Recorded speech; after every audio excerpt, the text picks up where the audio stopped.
To begin this feature, we'll answer the question straight away. Can the Crew Motorfest overtake Forza Horizon as the definitive open-world racing experience? Well, chances are it can't. The upcoming attempt at Playground Games' established formula is destined to finish on the podium, which isn't exactly a glowing remark, considering it's a race between two. That's not to say the Crew Motorfest doesn't have merit. It's an exceptional-looking setting.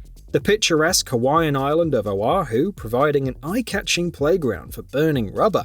The driving physics seem grippy, responsive, and above all else, accessible, but with enough customization options for petrol heads to endlessly tweak vehicles to their heart's content.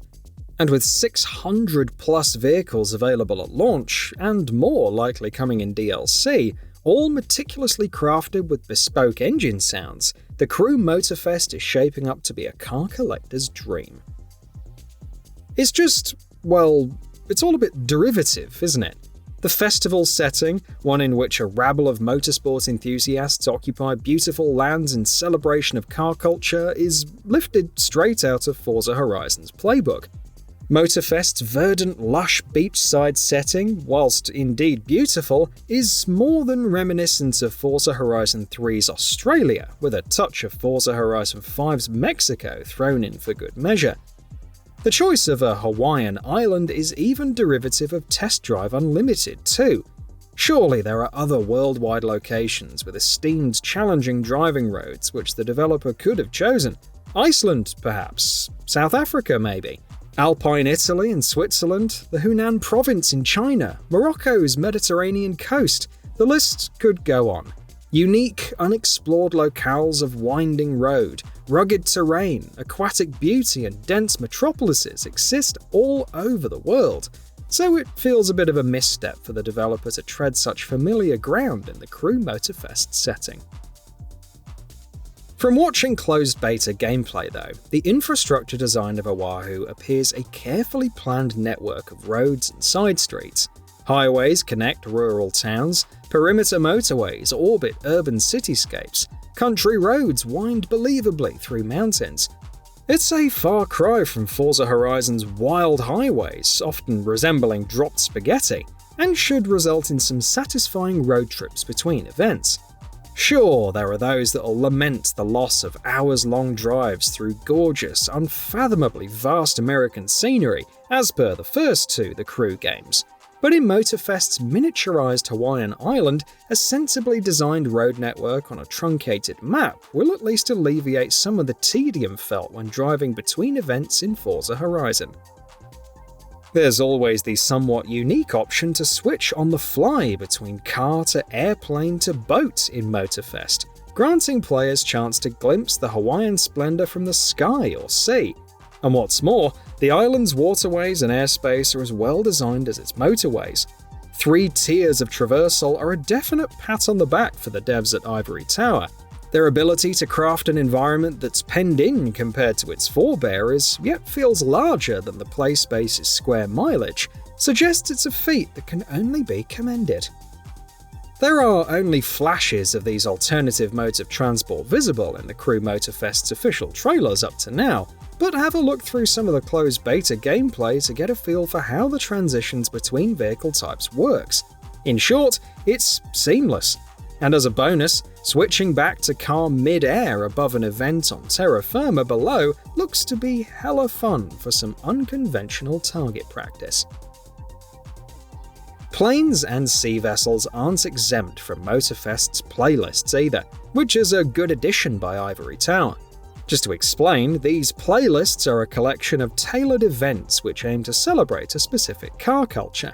So, in addition to challenges related specifically to air and sea, there's a smorgasbord of mini-campaigns tied to explicit motor vehicle subcultures. Of course, there's an off-road specialty with a garage stock full of rally and motocross vehicles primed to plough through muddy country roads, classic car races, authentically complete without the availability of Nitro Boost, which seems a given on pretty much every other vehicle type in Motorfest, elite motorsports in the form of F1 and Indy cars, drifty Japanese racing, which comes with a neon-soaked Honolulu, set dressed as if a tropical Shinjuku, Lamborghini and Porsche-specific championships, cycling through different eras of these esteemed manufacturers' legacies. The list goes on. An advantage these playlists have over, say, Forza Horizon's Horizon Stories is whereas Playground Games' MO is to lean heavily on vehicle and manufacturer info with car missions light on story, the Crew Motorfest really does try to educate players on the specificities of whatever culture their playlist is inspired by. The specifics of the playlist extend to gameplay mechanics too.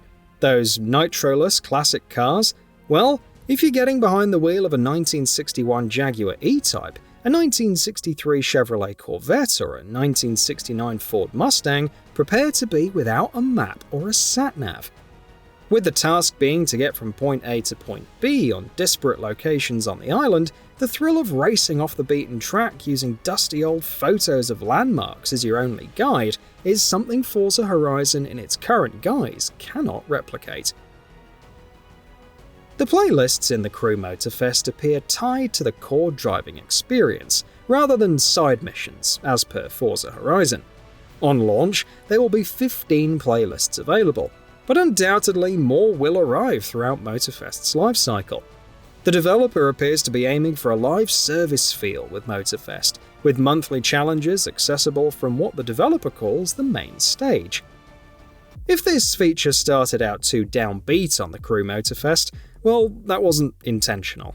Sure, there's a lot of same here, but peel back the veneer and Motorfest is genuinely attempting to provide something different. Sure, it looks the same, and starts out kinda the same with trendy millennials gushing over fast, shiny supercars, but, as evidenced in this feature, there are points of differentiation too.